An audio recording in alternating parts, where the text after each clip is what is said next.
नमस्कार, नवदर्पण न्यूज आप देख रहे हैं। आपके साथ में हूं आदित्य कुमार। बिहार में बड़ी सियासी हलचल दिखाई दे रही है और ऐसा लग रहा है कि बिहार में कुछ खेला होने वाला है। मोदी सरकार में आरसीपी सिंह जेडीयू कोटे से मंत्री हैं, लेकिन आजकल वो अपनी पार्टी से ही नाराज चल रहे हैं। उनकी नाराजगी की वजह राज्यसभा टिकट का ना मिलना है। आरसीपी का राज्यसभा से कार्यकाल 7 जुलाई को समाप्त हो रहा है, लेकिन नीतीश कुमार ने उन्हें इस बार राज्यसभा नहीं भेजा है। नीतीश के फैसले से आरसीपी सिंह नाराज हैं, लेकिन नीतीश कुमार भी उन्हें मनाने की कोशिश नहीं कर रहे हैं, बल्कि उन पर एक के बाद एक हमला ही कर रहे हैं। पटना के जिस सरकारी आवास में आरसीपी सिंह अपना ठिकाना बनाए हुए थे, नीतीश ने उसे भी खाली करा लिया है। आरसीपी सिंह के समर्थन में जेडीयू के अंदर से अगर कोई आवाज उठाता है तो उसे बाहर का रास्ता दिखा दिया जाता है। दावा किया जा रहा था कि नीतीश की बेरुखी के बाद आरसीपी सिंह नए घर की तलाश में है और यह तलाश बीजेपी पर जाकर रुकती दिख रही थी। आरसीपी सिंह के पीएम मोदी से अच्छे रिश्ते हैं, ऐसे में सवाल उठ रहे थे कि बीजेपी उन्हें राज्यसभा भेज सकती है। और जब अचानक हैदराबाद से एक तस्वीर सामने आई तो दावा किया गया कि आरसीपी सिंह बीजेपी में शामिल हो गए हैं।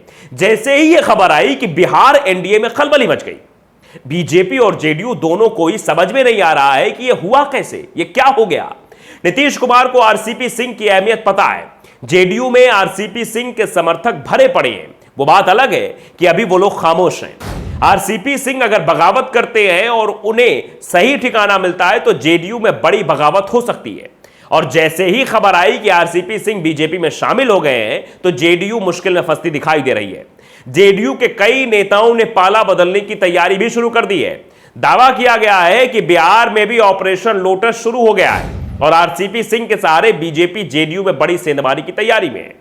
आनंद फानन में जेडीयू नेताओं ने आरसीपी सिंह को साधने की कोशिश शुरू कर दी है। उन्हें फोन घुमाए जाने लगे हैं। इसके बाद आरसीपी सिंह को खुद मीडिया के सामने आकर बयान देना पड़ा। उन्होंने कहा कि मैं कहीं नहीं जा रहा हूं, जेडीयू में था और वहीं हूं। आरसीपी सिंह ने कहा कि हैदराबाद में एक सरकारी कार्यक्रम था जिसमें शामिल होने के लिए वो आए हुए थे। एयरपोर्ट पर बीजेपी के नेता मिल गए, उन्होंने उनका स्वागत किया।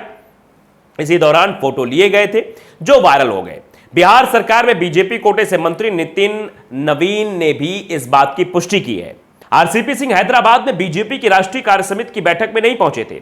आरसीपी के बयान और बीजेपी की सफाई के बाद जेडीयू ने भी राहत की सांस ली है, लेकिन नीतीश कुमार के सिर से खतरा अभी टला नहीं है। दरअसल आरसीपी सिंह के साथ 1 दर्जन के करीब विधायक बताए जाते हैं। ऐसे में अगर वो जेडीयू से अलग होकर आरजेडी की तरफ जाते हैं तो बिहार में सत्ता परिवर्तन भी हो सकता है, क्योंकि इस समय महागठबंधन के पास 115 विधायकों का समर्थन है, जिसमें से 80 सीटें आरजेडी के पास हैं। 243 सदस्यीय बिहार विधानसभा में बहुमत का आंकड़ा 122 है। अगर आरसीपी सिंह 14 विधायकों को भी जेडीयू से अलग करने में कामयाब हो जाते हैं तो बहुमत का आंकड़ा 115 ही रह जाएगा। ऐसे में नीतीश कुमार के लिए आरसीपी सिंह मजबूरी बन गए हैं। उनका राज्यसभा का कार्यकाल 7 जुलाई को पूरा हो रहा है। शुरुआत में उपेंद्र कुशवाहा ने संकेतों में आरसीपी के इस्तीफा देने को कहा था, लेकिन अब पार्टी ने इस मामले में चुप्पी साध ली है, क्योंकि पार्टी को एहसास हो गया है कि आरसीपी सिंह पर ज्यादा दबाव बनाया तो सत्ता भी हाथ से जा सकती है।